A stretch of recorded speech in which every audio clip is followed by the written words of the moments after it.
Assalamualaikum warahmatullahi wabarakatuh. Selamat pagi anak-anak. Apa kabarnya hari ini? Alhamdulillah, tetap semangat, luar biasa, Allahu Akbar.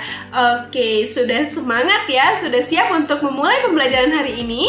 Oke, siap. Sebelum memulai pembelajaran, alangkah baiknya kita berdoa terlebih dahulu. Sebelumnya kita berdoa bersama-sama ya. Bismillahirrahmanirrahim. Rabbi zidni ilman warzuqni fahman birahmatika ya arhamar rahimin. Amin. Oke, alhamdulillah berdoa sudah kita laksanakan. Selanjutnya kita langsung masuk saja ke materi pembelajaran hari ini. Hari ini kita akan belajar mata pelajaran Al-Quran dan Hadis. Materinya Quran Surah Al-Humazah. Di sini ada yang sudah hafal dengan Quran Surah Al-Humazah? Oke, Quran Surat Al-Humazah ini terdiri dari 9 ayat. Nah, coba gimana bunyinya? Kita baca sama-sama dulu yuk. Bismillahirrahmanirrahim. Wailul likulli humazatil lumazah alladzi jama'a malahu wa'addadah yahsabu anna malahu ahladah kalla layumbadhanna fil hutamah wa ma adraka mal hutamah narullahil muqadah allati tattali'u 'alal af'idah innaha 'alaihim muqsadah fi amadin mumaddadah. Shadaqallahul azim. Alhamdulillah. Nah, itu tadi adalah lafal atau bunyi dari Quran Surah Al-Humazah. Oke, sebagian di sini sudah pada hafal ya Quran Surat Al-Humazah. Alhamdulillahirabbil alamin. Oke, Quran Surat Al-Humazah ini apa artinya? Ada yang sudah tahu?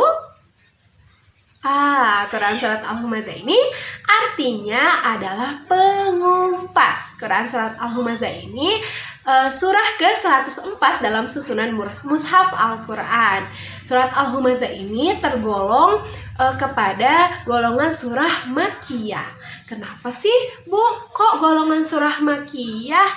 Nah, golongan surah Makkiyah karena surah ini diturunkan sebelum Nabi Muhammad hijrah ke Madinah. Nabi Muhammad masih berada di kota Mekah. Makanya surah ini termasuk golongan surah Makkiyah. Surah ini letaknya itu sebelum Quran surat Al-Asr dan sudah surat Al-Fil berada di dalam Al-Qurannya. Nah, itu dia beberapa info, beberapa materi dari Quran Surat Al-Humazah ini. Nah, di balik tadi ada artinya, kemudian berapa ayat, surat keberapa. Nah, sekarang ada terkait isi kandungan dari Quran Surat Al-Humazah ini. Quran Surat Al-Humazah ini mengajarkan apa sih? Apa sih yang bisa kita dapatkan dari Quran Surat Al-Humazah ini? Nah, sekarang kita bahas itu.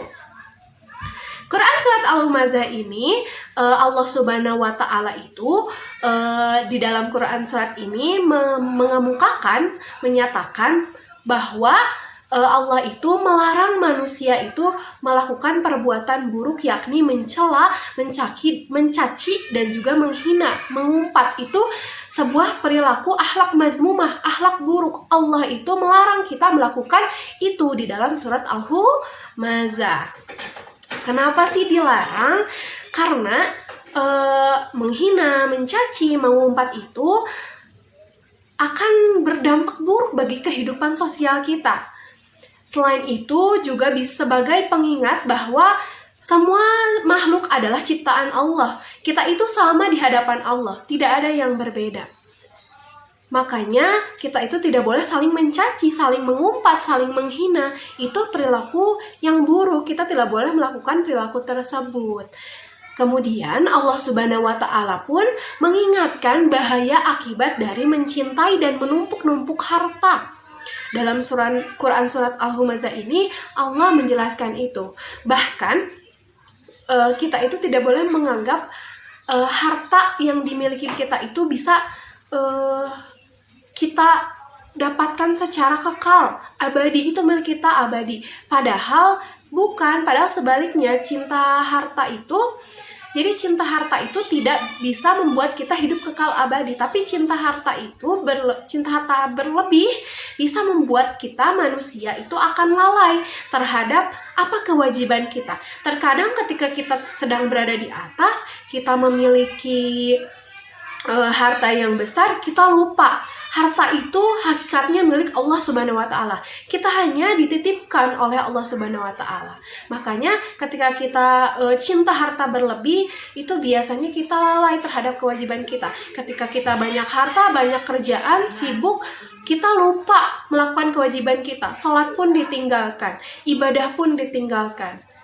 Seperti itu. Kemudian kelalaian akan kewajiban ini itu akan membuat kita jauh dari Allah, seperti itu. Kelalaian akan kewajiban serta kelalaian dalam mengingat Allah Subhanahu wa Ta'ala ini bisa membuatnya masuk ke neraka. Kelalaian ini bakal membuat kita masuk ke neraka hukumah, neraka yang sangat panas hingga menembus relung hati di dalamnya. Manusia itu diikat di tiang-tiang yang panjang. Makanya kita harus kita jangan terlalu cinta terhadap harta, jangan terlalu berlebihan mencintai harta. Dan juga tadi di dalam Quran surat ini Allah melarang kita untuk mencaci, mengumpat, menghina, itu tidak boleh kita lakukan.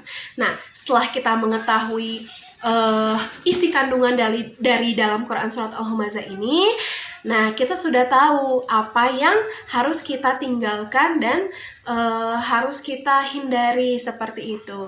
Kita harus amalkan isi kandungan dari Quran surat kita ini dalam kehidupan sehari-hari. Ketika kita berada di sekolah, kita tidak boleh saling mencaci, menghina kepada teman kita. Kemudian ketika kita memiliki banyak harta, kita tidak boleh murka, kita tidak boleh seenaknya, kita tidak boleh melupakan, karena harta itu hakikatnya milik Allah Subhanahu wa Ta'ala. Kemudian kita harus selalu mengingat Allah Subhanahu wa Ta'ala. Nah, seperti itu. Baik, selanjutnya kita lanjutkan ke materi wakaf dan juga wasol. Ada yang tahu apa itu wakaf dan apa itu wasol? Nah, hari ini kita akan membahas itu. Dimulai dari wakaf terlebih dahulu. Wakaf itu secara bahasa artinya berhenti sementara. Berdasarkan kaidah ilmu tajwid, secara istilah wakaf itu berarti menghentikan bacaan Al-Quran untuk mengambil nafas sejenak atau langsung menghentikan bacaan. Nah, itu pengertian dari wakaf.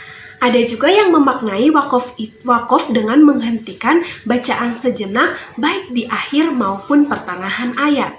Jika kita membaca Al-Quran, terdapat tata cara bagaimana kita ketika ingin berhenti saat membaca ayat, dan tidak boleh sembarang berhenti di mana saja, karena tidak boleh berhenti di sembarang tempat, karena semua itu terdapat aturan. Nah, wakaf ini ada bermacam-macam. Wakaf ini terbagi menjadi dua bagian. Dua bagian ini didasarkan pada niat pembaca Al-Quran saat menghentikan bacaan Al-Quran tersebut. Yang pertama ada namanya wakaf idtirori, yakni menghentikan bacaan pada ayat yang belum sempurna ketika dalam keadaan terpaksa, baik karena kehabisan nafas, karena lupa, karena bersin, batuk, dan sebab-sebab lainnya. Kemudian yang kedua ada wakaf ikhtiyari. Wakaf ini biasa juga disebut wakaf ijtihad, yakni jika seorang pembaca Al-Quran sesuai pilihan dirinya karena pemahamannya atas kaidah bahasa Arab sebagai bahasa Al-Quran. Nah, wakaf ini dibagi lagi dalam 8 macam. Banyak sekali ya macam-macam dari wakaf ini. Kita bahas satu persatu. Yang pertama namanya ada wakaf tam, yakni menghentikan bacaan Al-Quran pada kalimat dari segi makna dan lafalnya tidak berkaitan dengan ayat sebelum atau sesudahnya. Kemudian yang kedua ada wakof kafi. Wakof pada suatu kalimat yang dibaca sempurna tanpa melakukan pemotongan kalimat di tengah ayat dan tidak memiliki ikatan lafaz dengan kalimat sesudah atau sebelumnya, namun memiliki kaitan dari segi maknanya. Kemudian yang ketiga ada wakof hasan. Wakof hasan ini yakni menghentikan bacaan Al-Quran pada ayat yang susunan kalimatnya sudah sempurna. Kemudian yang keempat ada wakof kobi. Wakof kobi ini menghentikan bacaan Al-Quran pada tengah ayat atau ayat yang tidak sempurna sehingga berpengaruh pada arti dan kandungan ayat. Wakof ini harus dihindari. Kemudian yang kelima ada wakof bayan. Wakof bayan ini menghentikan bacaan Al-Quran pada suatu kalimat, suatu ayat yang masih ada keterkaitan antara lafaz sebelum dan sesudahnya. Karena keterkaitan itu sehingga lafaz sesudahnya tidak dapat dimengerti tanpa lafaz sebelumnya. Kemudian ada wakof jaiz. Menghentikan bacaan Al-Quran pada kalimat dalam sebuah ayat dan lafal yang datang setelah berhenti membaca itu bisa dijadikan awal bacaan tanpa mengurangi arti dan maksud dari kalimat. Yang ketujuh ada wakof salih. Wakof salih ini menghentikan bacaan pada sebuah kalimat karena lafaz ayat sesudahnya. Kemudian yang terakhir, yang kedelapan ada wakof mafhum. Wakof mafhum ini menghentikan bacaan Al-Quran pada kalimat yang sempurna baik dari segi lafaz maupun arti ayat sehingga kalimat tersebut bisa dijadikan awal bacaan tanpa merusak arti dan maksud ayat. Kemudian oke, selanjutnya ada tanda-tanda wakof. Nah, tanda wakof yang seperti ini merupakan wakof mutlak, yang berarti lebih utama berhenti daripada dilanjutkan membaca. Kemudian yang kedua ini adalah wakof lazim. Wakof ini wakof wajib berhenti. Selanjutnya ini merupakan wakof jaiz, boleh berhenti ataupun melanjutkan membaca. Nah, ini wakof waslu ula, lebih utama lanjut tanpa berhenti. Kemudian ini wakof mustahab, lebih utama berhenti pada tanda wakof. Selanjutnya wakof wakfu ula. Wakfu ula ini berhenti lebih utama daripada lanjut. Nah, ada juga wakof mujawaz, meski boleh berhenti namun lebih utama dilanjutkan membaca. Selanjutnya ada wakof murahas, lebih utama terus namun boleh berhenti ketika darurat, ketika kehabisan napas, batuk atau panjangnya ayat, boleh berhenti. Kemudian ada wakof kobi, ini lebih utama terus tanpa menghentikan bacaan. Nah, ini ada wakof mutabikun a'lama qablahu. Jika ada tanda ini, maka cara membacanya disamakan dengan wakof sebelumnya. Nah, ini wakof la wakfu, dilarang berhenti dan jika berhenti harus diulang lagi bacaannya. Namun, jika di bawahnya terdapat tanda awal ayat yang membolehkannya berhenti, maka boleh. Kemudian ini namanya wakof mu'anakoh, wajib berhenti di salah satu tanda baik yang awal maupun akhir, boleh di awal, di akhir itu boleh.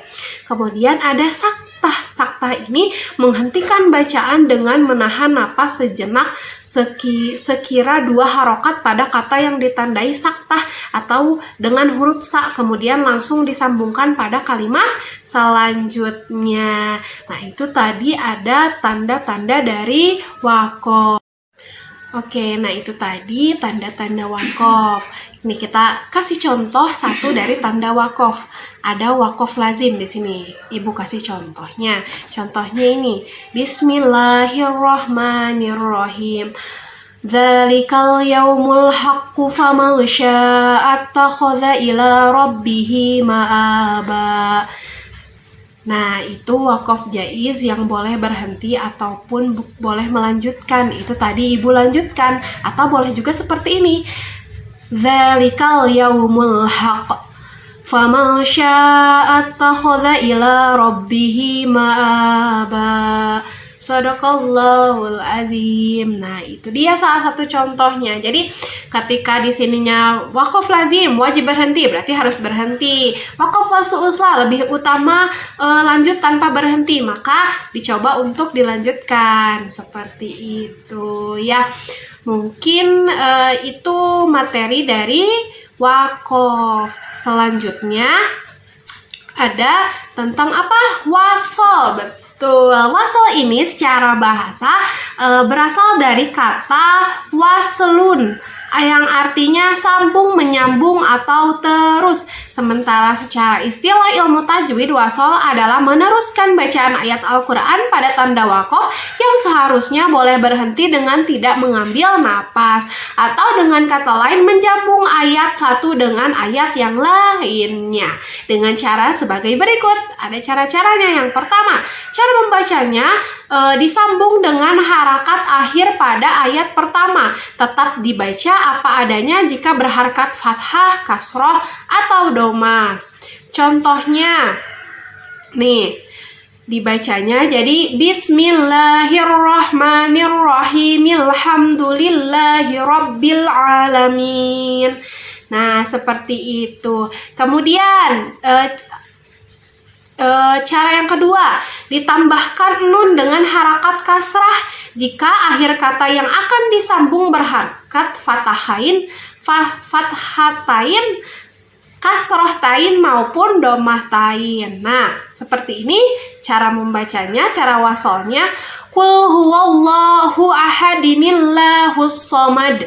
Seperti itu cara membaca wasol. Jadi kita menyambungkan ayat yang awal ke ayat yang selanjutnya, ada disambungkan, ada yang bisa langsung disambungkan, ada yang perlu memerlukan bantuan huruf nun yang kasroh, seperti itu. Nah, itu tadi materi dari waqaf dan juga wasol. Kemudian oke, baik, materi yang telah Ibu sampaikan telah selesai. Selanjutnya kita baca dulu doa kifaratul majlis sebelum menutup pembelajaran kali ini. Subhanakallahumma wa bihamdika asyhadu an la ilaha illa anta astaghfiruka wa atubu ilaih. Alhamdulillahirabbil alamin. Pembelajarannya sudah selesai.